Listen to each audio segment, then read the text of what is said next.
Now, for the moment you've all been waiting for.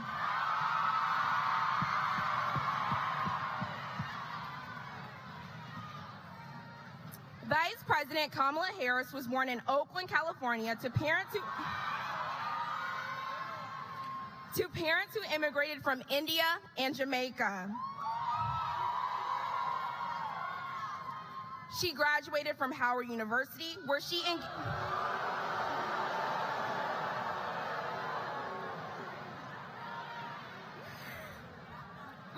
engaged in several extracurricular activities, including becoming a member of Alpha Kappa Alpha Sorority Incorporated and representing her class on the Liberal Arts Student Council. She later attended the University of California, Hastings College of Law. Throughout her career, the Vice President has been guided by the words she spoke the first time she stood up in court: Kamala Harris for the people. Serving in several positions within our political atmosphere has allowed her to impact public policy and make a difference in your life. Additionally, Vice President Harris has always surrounded herself with a diverse community. We are so excited for this wonderful opportunity and can't wait to engage in this dialogue.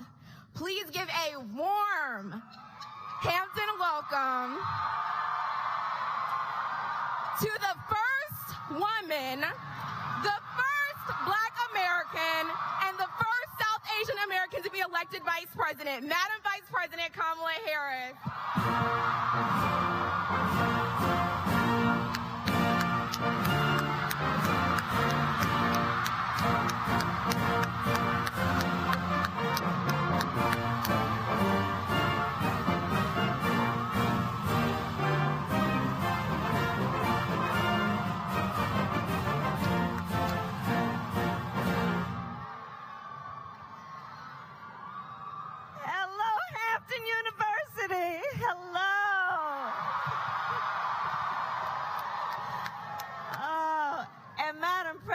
Thank you for that introduction.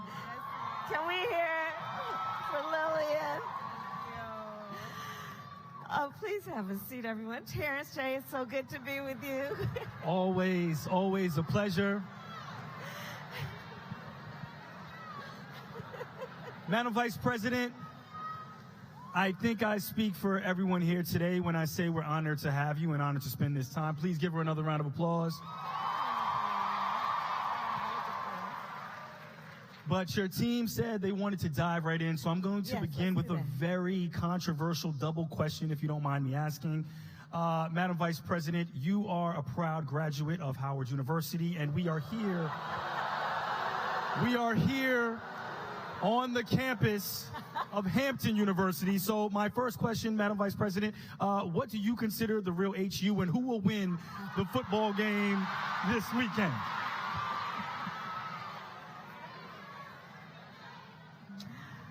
Well, my mother raised me to be a gracious guest.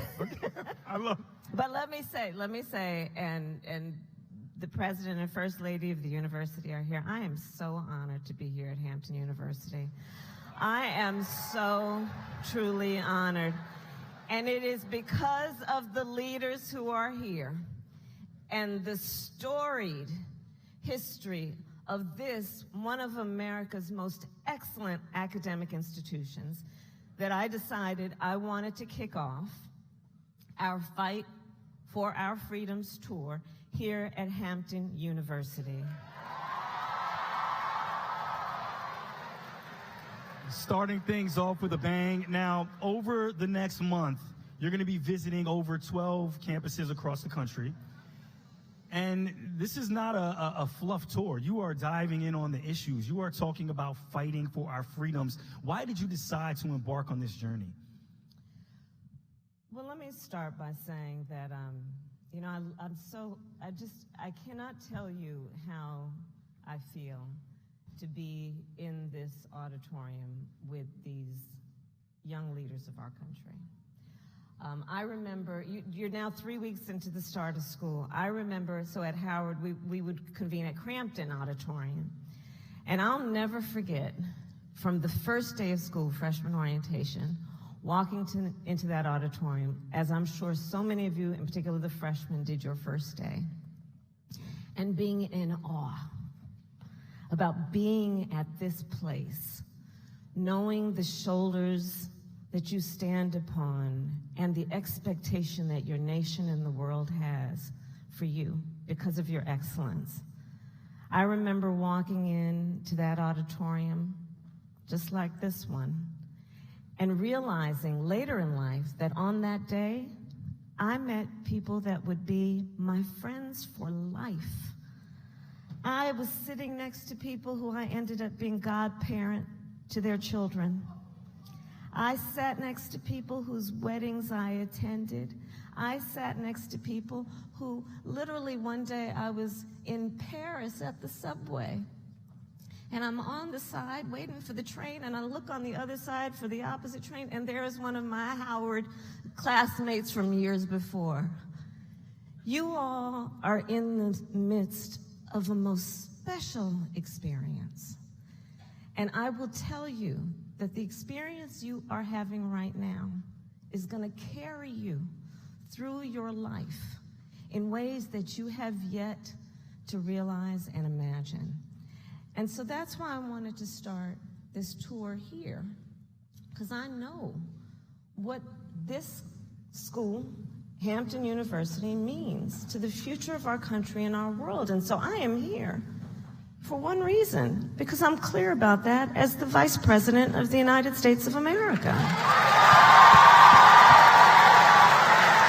It's funny how when you're in school, it's all about the competition, but when you graduate, there's just so much love. I'm an Aggie, and the moment I walked on the campus earlier today, I just felt the love.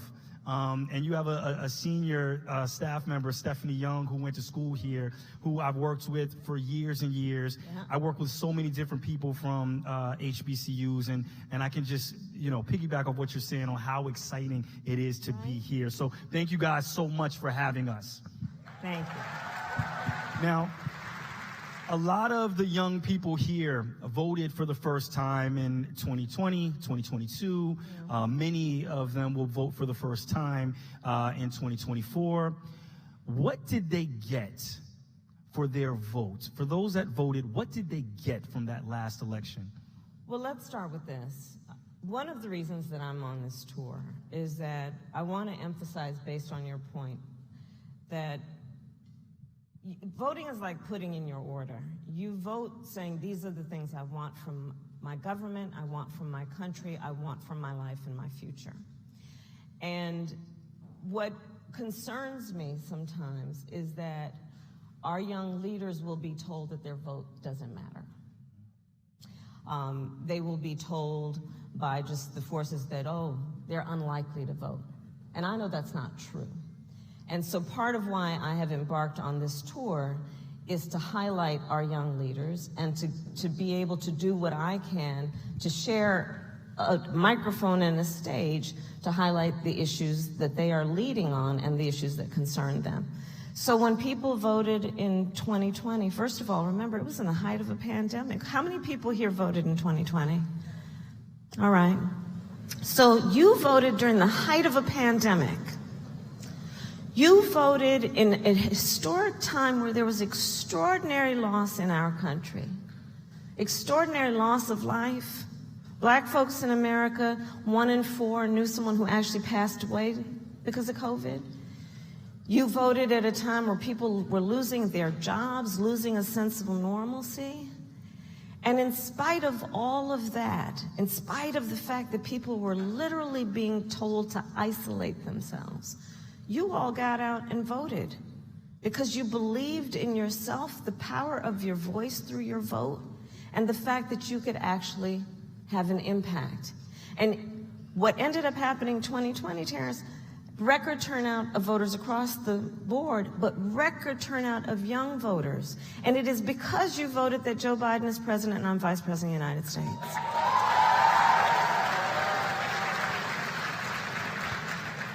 But that's not where it begins and ends. You voted and said, we are acutely aware that our entire lives, we have been aware of the climate crisis. You have turned me on to a phrase that so many young leaders have coined, that is to talk about climate anxiety. the fear that our young leaders have about what their future will be. What will it be in terms of their ability to have children, to buy a home with these hurricanes and floods and wildfires? And you all voted saying, y'all got to deal with this. And because you did, we have been able to put $1 trillion into an investment that is about climate resilience, adaptation to the crisis, and what we need to do to invest in a clean energy economy. It's because you voted that happened. Because you voted and said, we need to deal with an issue like lead pipes. Because in too many of our communities, our babies have been drinking toxic water out of these lead pipes. Think Flint and other places around the country. And you said it's about time that needs to be dealt with. Because you voted we are on track to remove all the lead pipes in our nation. Because you voted and said our HBCUs are some of the greatest centers of academic excellence. We have now invested over $7 billion in our HBCUs. Which is unprecedented. So these are some of the many examples of what happens. And when we think about our role of leadership and what we want to do to change things for the better, one of the great tools that we have is our vote, among the many tools that we have. And for anybody that did not vote, the Secret Service wants to have a word with you outside, so we can, I'm just joking. Make sure you but vote. Seriously, well, two things, actually. The head of my Secret Service detail is a Hampton graduate. Come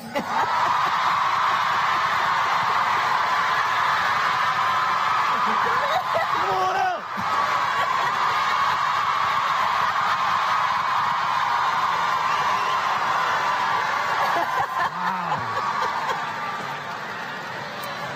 I saw him back there. I saw him like the bodyguard. He was scoping the whole room. But also, we do have voter registration on campus today. And in fact, you guys have a very important election coming up in Virginia. And early voting starts September 22nd, which is in 8 days. And I would urge everybody who can register to vote here to do so and to make sure that you vote, because there are a lot of big issues on the state. Absolutely. And, you know, all jokes aside, their vote is under attack. Yeah. There are a lot of communities across the country whose vote is under attack, but specifically young people. Can you talk a little bit about that?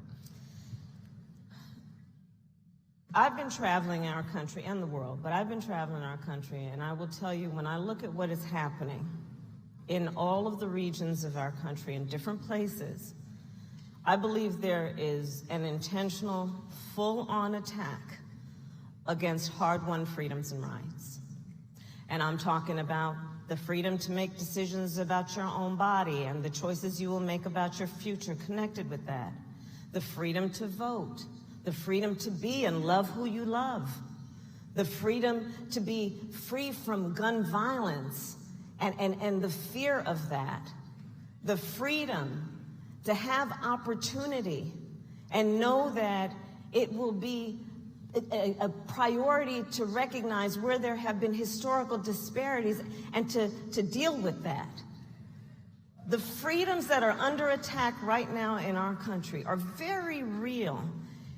And Hamptonians, we have a particular responsibility to all of the founders, all of the folks who sat here generations before, to protect and defend those freedoms they fought for so hard and are now under attack. And so when I think about a moment like this, I think about it being a call to action and a moment where we recognize that we can never take anything for granted, and it will be incumbent on us to look in the mirror and ask ourselves, well, what are we going to do about it? And I know when I look at who's here, you've already made that decision. You're going to be active and you're going to lead. And that's so important. It's so important. I'd like to dive in on one of those issues you mentioned with some more. There's so many women here today, from the Dobbs ruling to state abortion bans. Women have been under attack. Can you talk a little bit about what exactly your administration is doing to prevent this and to combat this? Yeah. So just a little over a year ago, the highest court in our land, the Court of Thurgood of RBG, took a constitutional right that had been recognized from the people of America. A constitutional right that had been recognized, and suggested that instead of an individual having the ability, the authority, the self-knowledge to make decisions that are best for them, that the government is in a better place to make the decision for them. It's extraordinary what has happened. After the Dobbs decision came down from the Supreme Court, in states across our country, laws are being proposed and passed that would criminalize healthcare providers, punish people for making decisions that are personal decisions, that are decisions they should be able to make with, if they choose their pastor, their priest, and instead saying the government is in a better position than they are to make those decisions. And I have to say, on this issue, one does not have to abandon their faith or deeply held beliefs to agree. The government should not be making these decisions for people. Let the individual make that decision, but not the government. And so, you know, and what distresses me, and these are the hard realities of it all, they're proposing and passing laws, and everybody's grown here, so I'm going to talk about the realities of it. They're passing laws that make no exception even for rape or incest. Now, think about that. You know, you all know I have a background. I'll tell you something I don't talk very often about. When I was in high school, I learned that my best friend was being abused by her stepfather. And I said to her, well, you got to come live with us. And I called my mother, and my mother said, yes, she has to come live with us. And she did. And that was actually one of the reasons that I decided to become a prosecutor. And I specialized in crimes against women and children. And so I will tell you, the idea that anybody who calls themselves a leader would pass a law that would say that after someone has survived a violation to their body, an act of violence against their body, that they don't have the authority to make a decision about what happens to their body next, that's immoral. That's immoral. And that's what's happening around our country. And so back to the point about voting.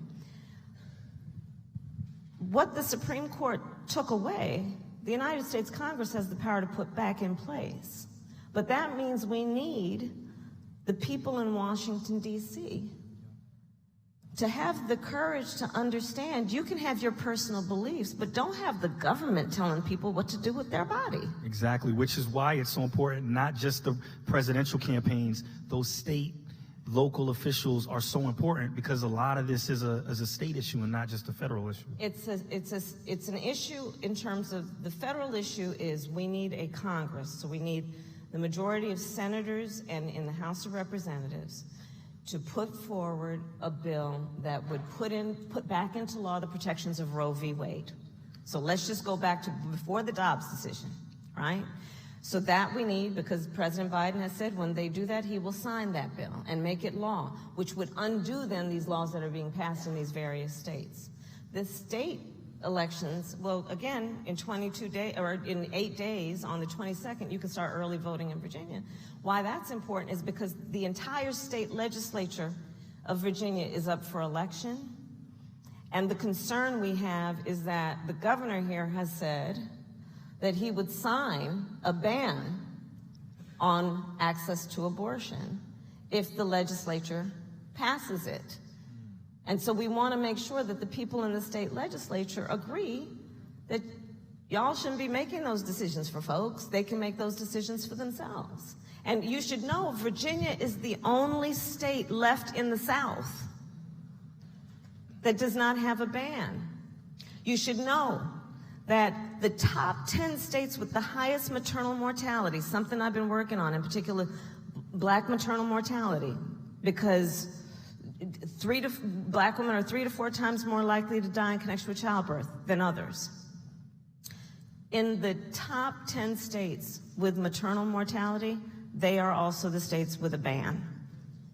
So now think about that, and think about the hypocrites who are walking around saying, oh, we have these bans in place because we care about women and children.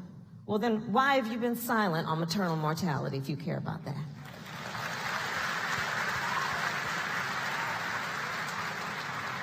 We could discuss this for quite some time, but there's so many other issues, and students submitted questions. So part of this program is opening this up. You wanted to have the dialogue directly with the student leaders. So do we have a Sean Powell Jr. here? Is Sean here? Sean, how are you? Grab that mic. That's Mr. Hampton. Sean, what year are you? I'm a graduating senior, sir. Nice. And what school are you in? I'm in the Buckman School of Business. Love to see it. Sean, what is your question for Madam Vice President? So, greetings, Madam Vice President. My name is Sean Powell Jr. I'm a graduating senior marketing major from Laurel, Maryland. And I just want to give you the warmest and sincerest welcome to our home by the sea. Thank you. And Thank you. I serve as the 22nd Mr. Hampton University on this campus. And my question to you today is, gun violence is one of the most controversial and emotional issues in many cities and college campuses across the country. And with the debate often centering on whether regulations on an individual's rights to arms are an undue restriction on liberty, what can the government do to restrict access to certain guns, as well as implementing gun laws for America? They can have courage, Mr. Hampton. They can have courage. So here's the thing. I'd like to ask for a show of hands. How many of you, starting in elementary school or after, had to have drills in schools around active shooters? I'd ask the adults, the older adults in the room, to take a look at that. Because I think that the people who are currently in elected office, who have the power to make decisions about this, don't understand what you all have been through. They don't get it. They don't get the fact. And that's why I can't wait for you to continue in your role of leadership, because when you all start voting in your numbers, this is going to change.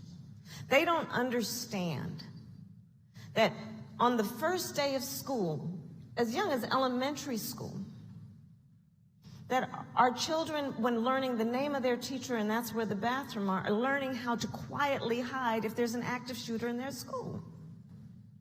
I've had young people, students in junior high, younger, say to me, yeah, when on this issue, I don't really like going to fifth period. Why, sweetheart? Because there's no closet in that classroom. No. That's real. So while our children are supposed to be in class, being fed with information that opens up their minds to the wonders of the world, half of their mind is worried about whether someone might come busting in the door, threatening their life. This is a very real issue. On this issue also, I would say, Mr. Hampton, there is a false choice that is being sold, attempted to be sold, which suggests you're either in favor of the Second Amendment or you want to take everyone's guns away. That's a false choice. I believe in the Second Amendment. I also believe we need an assault weapons ban. We need background checks. We need red flag laws. An assault weapon was designed to kill a lot of people quickly. There is no reason, and this is the point, reasonable gun safety laws. There is no reason they are easily accessible on the streets of what we call a civil society.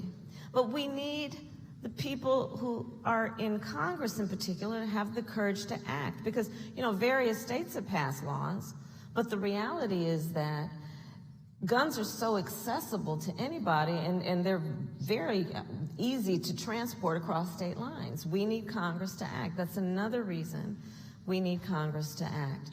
But when I think about the fact that gun violence is the number one cause of death for children in America. Think about that. Not some kind of health disease, not cancer, gun violence. I mean, you think about the fact that 1 in 5 Americans has a relative who has died from gun violence. Not to mention the lingering trauma to not only the family of that person, but the community and all of society, and what that means. So one of the things that we've done, we're proud that when we came in, we were able to pass some of the first gun safety laws in 30 years, and what we did is we basically passed laws that are going to deal with, for example, people who have been convicted of domestic violence can't have guns. We're putting $100 million into mental health and into schools, and to deal with it from that perspective, because that's absolutely also where we need to focus. But it is a tragedy that all of you have had to, from the earliest stages of your life, be so worried about this issue, and that you have to ever live in fear of anything. All of us as a society should say is wrong, and we need to do something about it, and we don't have to be very creative to figure it out. Assault weapons ban, background checks, because you might want to know before someone can buy a lethal weapon if they're a danger to themselves or others. Red flag laws, that is reasonable. So I appreciate your question. Thank you. Thank you. We have to end that cycle. You know, it just feels like right after Sandy Hook, everybody's gung-ho, and then it just kind of fade away. Right after Tennessee, everybody's on it. So it has to end. And that's right. But the thing also, Terrence, that I really think is important in this discussion is that everybody will be talking about it rightly when there is a mass shooting, which is absolutely the height of tragedy. But we also have to understand it's about everyday gun violence in America, and taking seriously those lives that are lost, right? And in the cities of America, in the urban settings of America, across the country, where individuals whose potential is great and their lives are lost. But you spoke of Tennessee. So I went down to Tennessee to visit with the Tennessee 3, in particular the 2 Justins who are in their 20s. I'm telling y'all are leading, because many of you may have followed. They're elected representatives, and they were in the chamber, the chamber of their state legislature, trying to talk about the need for their state to take on the issue of gun violence. And these people, these so-called leaders, these extremist leaders, did not want them to talk about exactly what you raised, Mr. Hampton. Didn't want to hear that voice. And so these extremists turned off the mics of elected representatives, the 2 Justins who are in their 20s.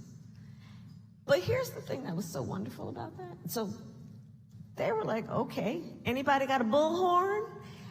And they grabbed a bullhorn because they would not be silenced. And I would urge everyone to see what they're doing in Tennessee as an example of what you are doing every day in terms of your role in leadership. There are going to be people who are going to try to shut you up. There are going to be people who literally try and turn off the mic when you're talking. And don't you ever let anybody silence you. Don't you let anybody convince you that your truth is not a truth that must be spoken. And with that said, I want to turn Hannah's mic on. Hannah, do we have you here with us today? Right there in the front. Hannah, can you give us what school you're in, your year, everything? Yes. Good afternoon, Madam Vice President. Good afternoon, Hannah. And Soror. Hello, sir. My name is Hannah Selders. I am a graduating senior in the 5-year MBA program from Dallas, Texas. And I also serve as the 66th Miss Hampton University. Thank you. So, as we know, student loan forgiveness has been a topic of debate. What is your stance on widespread student loan forgiveness, and how do you envision it impacting the economy and individuals? It's a very big issue, and I'm glad you raised it. So when we came in, and this was part of when the folks who are here in 2020 voted, one of the big issues that you raised when you voted. So when we came in, we initiated a student loan forgiveness program. And unfortunately, the Supreme Court ruled against us.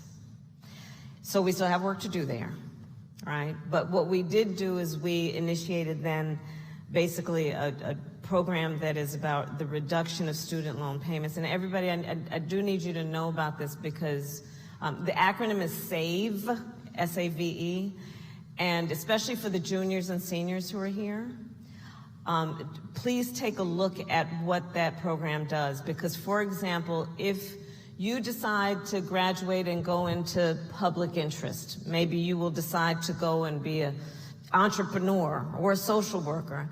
And as you first come out and in the workforce, you will probably very likely make less than $30,000 a year. If that is the case, if you make less than $30,000 a year under this program, SAVE, you will be responsible for 0 payments and 0% interest. And so it's very important you know that. And I would also ask the leaders here to let any of your friends or relatives who have graduated or did not graduate and maybe had to leave school and drop out for a period of time, they are also eligible for this program.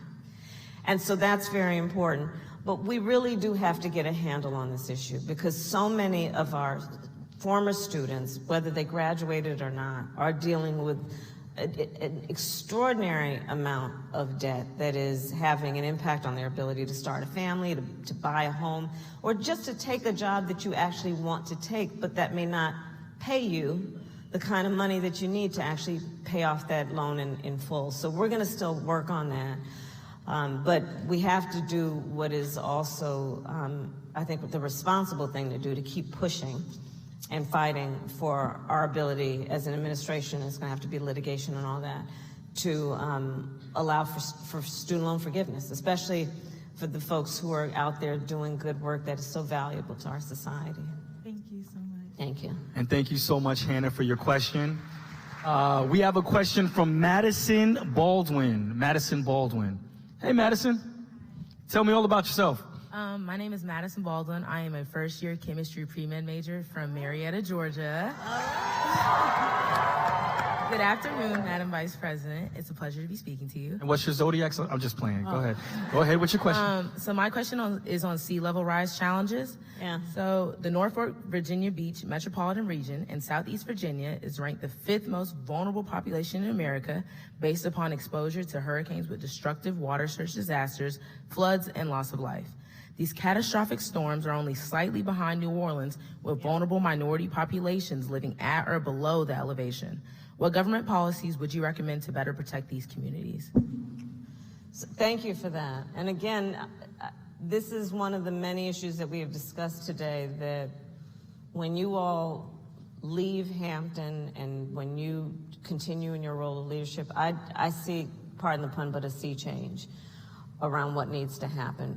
Your generation has your entire life been acutely aware of the climate crisis, of extreme weather occurrences, of hurricanes and floods, wildfires, and you all, as I said earlier, have coined the phrase climate anxiety to describe what is associated with that existential crisis.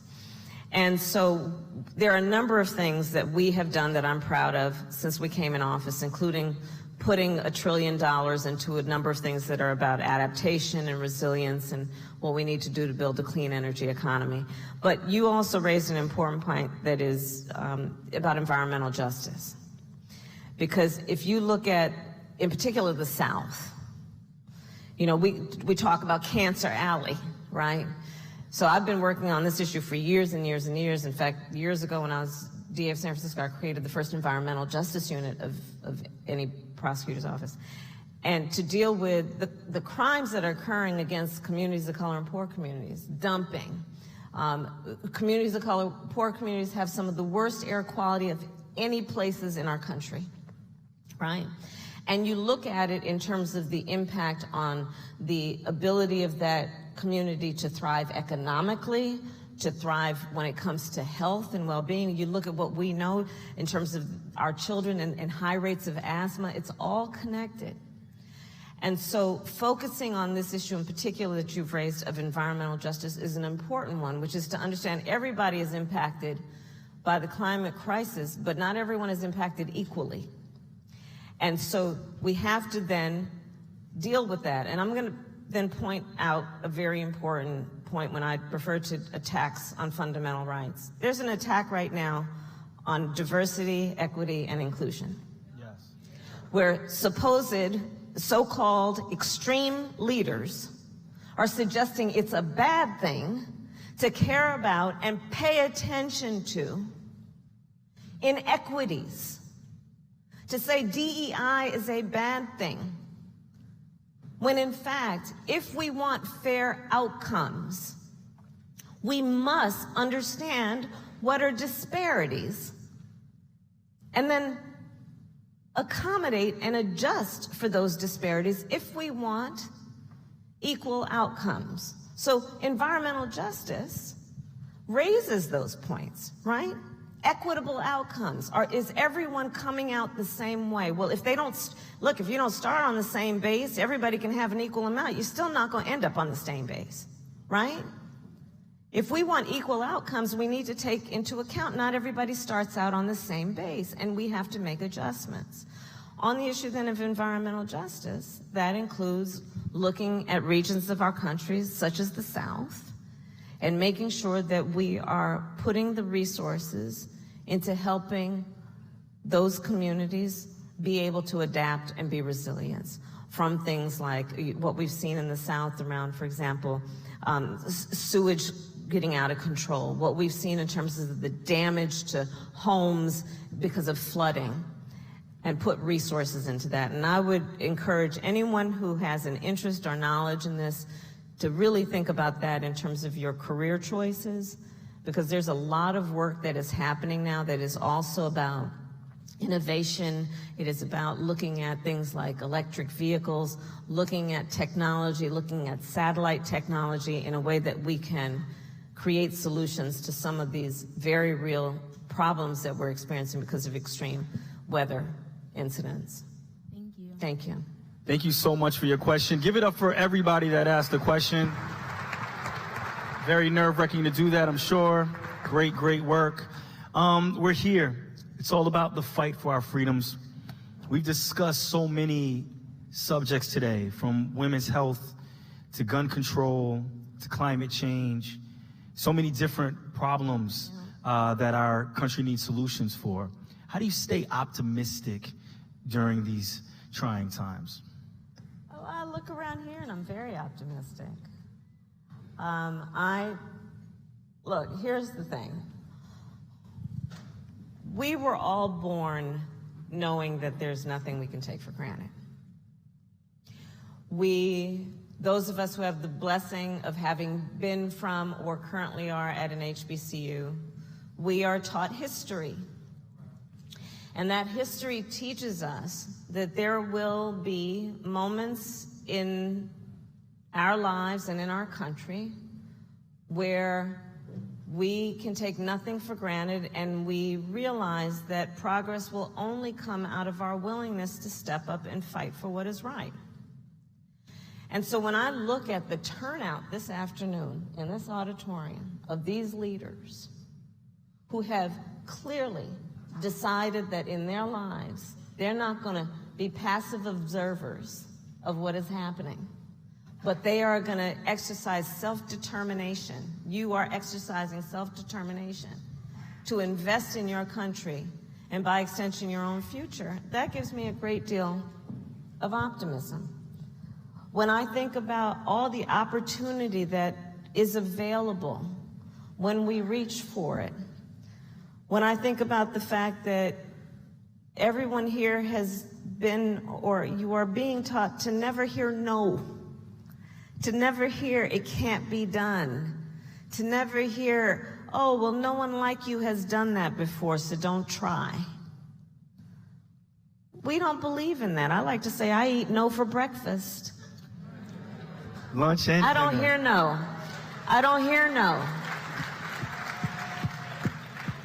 And so when I look at the leadership that is here, I know our future is bright, and that makes me so very optimistic. We've got a fight on our hands right now. We are fighting for our democracy, and this is real. These attacks on voting rights, on a person's ability to make decisions about their own body, on issues like affirmative action, on issues that are about what makes for reasonable gun safety laws. This stuff is real, and it is happening right now in real time. But I am optimistic because I know that our leaders are up for this challenge and will not be denied. And so I would just, I know we're close to ending, and I'll just say a couple things. One, you know, for many of you, when you leave here, you are going to often find yourself in rooms where you may be the only one like you, the only one that looks like you, the only one that has had your life experience. During this experience you are having here at Hampton, take moments to be very conscious about who you are surrounded by, and hold on to that. Because when you walk in those rooms and you're the only one who looks like you or has had your life experience, I want you to remember you are not alone in those rooms. I want you to remember that we're all in those rooms with you, cheering you on. That is part of the gift that you have decided to receive by being a student here, is to then leave this place and walk into the world knowing you come with people who are proud of you and are counting on you. And then my last point would be that, you know, it's the nature of things that with each generation, we must fight for our rights and our freedoms. And so just stay active, because I and your country are counting on all of you. Thank you. Something tells me that with HU, we got some real fighters on our hands. Please give it up one more time for Madam Vice President Kamala Harris. Thank you.